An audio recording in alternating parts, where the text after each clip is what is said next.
podium, Regent Roger Tillis, long-term member of the Board of Regents, with a special attribute.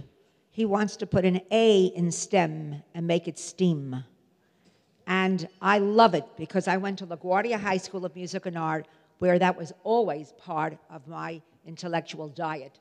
So I'm so delighted that you are behind this endeavor. So you are going to be giving an award to David Steiner, who was mentioned here several times at the podium, so he needs no introduction because Roger will do it. Good morning. I first want to thank you for allowing me the honor of introducing David, and especially to my Chancellor, Tish, for giving me a hall pass so that I could be here this morning. No, they did not. The state never pays for anything. I have known David for several years, since he was the Commissioner of Education for the state of New York.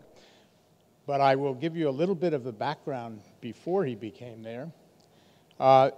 David was born in Princeton, New Jersey, to the academic George Steiner, well-known writer for New York, the New York Magazine, New Yorker Magazine, and who was a French-born American Holocaust survivor of Austrian Jewish descent, who emigrated to New York to escape Nazism, was raised in Cambridge, England. He attended the Peirce School in Cambridge and earned degrees from Balliol College, Oxford University, and Harvard University. From 1999 to 2004, he was Professor of Education and Chair of the Department of Education Policy at Boston University. He then served as Director of Arts Education at the National Endowment for the Arts from 2004 and 2005, where among his accomplishments he designed and inaugurated the first national programs to fund intensive teacher preparation to present major complex works of art in the classroom. Finally, he worked with Jazz at Lincoln Center to co-develop the endowment's first online jazz curriculum. He left his position at NEA in 2005 to serve as the Clara and Larry Silverstein Dean at Hunter College, CUNY's School of Education, where he remained until 2009. It was a pleasure for me to know that because my mother is a graduate of Hunter College and was teaching at Jamaica High School when she was 19 years old. At Hunter College, through the leadership and support of Jennifer Rabb, David worked with his faculty to bring Hunter to a preeminent place in the provision of truly effective clinical preparation for teachers and school leaders, which continued when he became the Commissioner of Education. It included a nationally innovative videotaping program, a residency teacher preparation program, new arts education programs at Lincoln Center, record student enrollment, the first education doctorate program at any CUNY School of Education, and many awards that came to him also. As an outspoken critic of teacher preparation, he leaves having done much to elevate that work in both New York City and New York State and nationwide. As commissioner, David worked with all of us on the Board of Regents, became really my teacher there, and with Chancellor Tish, joins us today, and many of the reforms indicated in initiated in 2009-11, these reforms were suggested as part of the Race to the Top grant, which was the largest discretionary grant to New York State ever awarded by the United States Department of Education, $700 million. Of David's many accomplishments during his commissionership, and there were many, I'm going to talk about 3 or 4 of them.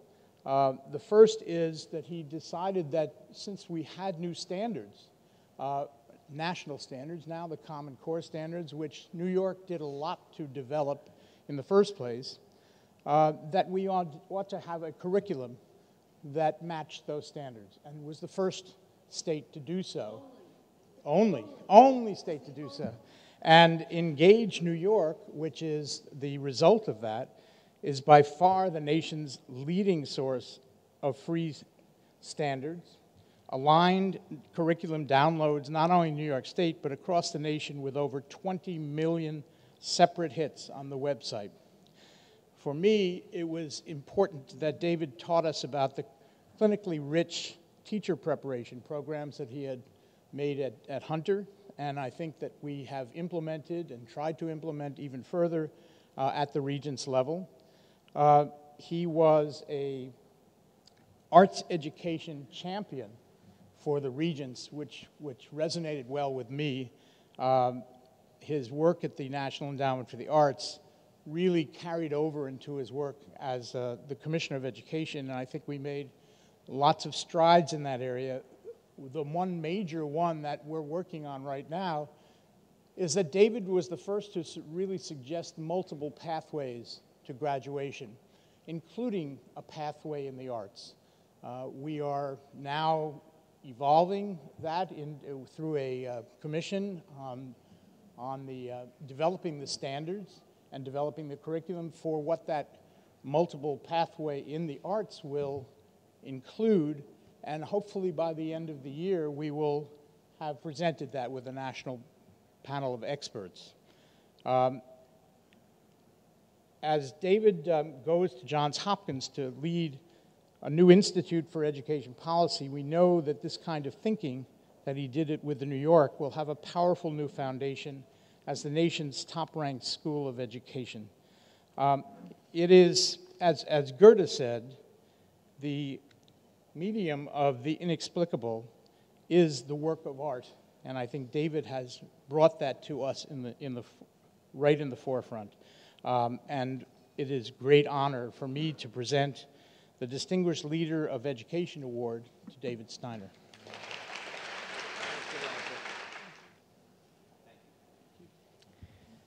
Thank you so much, Roger, and thank you, Pola. Good morning, everybody.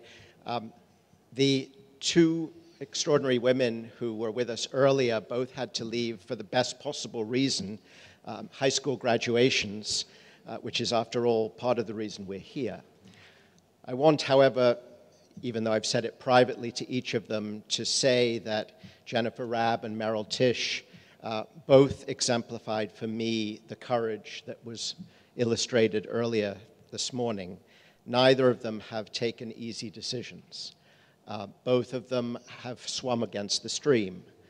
When I was sitting at the National Endowment for the Arts with a beautiful view straight up Pennsylvania Avenue and really having rather good time, I got this phone call from Jennifer who said, "You don't know me, you may not know Hunter, you've been throwing rocks at schools of education, why don't you come and build one where it matters?" And when I was minding my own business as Dean of Education, Merrill Tisch said, "Come and do really difficult work when it matters, where it matters, with me and with the Board of Regents." These were extraordinary opportunities for which I will always be grateful. I want to take 3 minutes to make a plea today, since I have the honor of this extraordinary audience. When I was commissioner, I had the privilege of being able to see schools across the state, this enormous and wonderful state. My senior deputy, John King, and I were impressed again and again by wonderful classrooms and extraordinary teachers. But we were also deeply, deeply troubled by the fact that the content that was being taught was so modest and often was so much below what we knew the teachers could teach, wanted to teach, and the students desperately needed to learn. When my mother grew up in New York City, children of immigrants from Lithuania, we had something called a melting pot. It wasn't perfect, by no means, but it was an extraordinarily rich curriculum that gave working class children an unbelievable opportunity, which she then took. We now have what's called the salad bowl. The salad bowl isn't a melting pot, and it's not a particularly good salad either. It is a set of standards around skills that work their way tortuously around content. We have become frightened of rich narratives to share with our children, and our children are the poorer for it. We have to regain the courage to say that certain things are worth teaching, that certain cultural inheritances from all over the world, from every race and gender and nation, are worth teaching. We have to remember the passion for content that is at the heart of education. It's been my privilege to be a small, small part of that story. I hope to take it with me to Hopkins. We will, as Jennifer said, still be here in New York because there is no other city in the nation where it's more important to have public debates, discussions about public education. It has been an extraordinary privilege this last 10 years in New York. Only in New York could this work be done in this manner, with these people, with these leaders. I thank you all. Thank you so much. David, we're not relinquishing you that quickly. We plan to descend upon you in Baltimore at Johns Hopkins and have a lovely, large lunch. I think this group would enjoy that.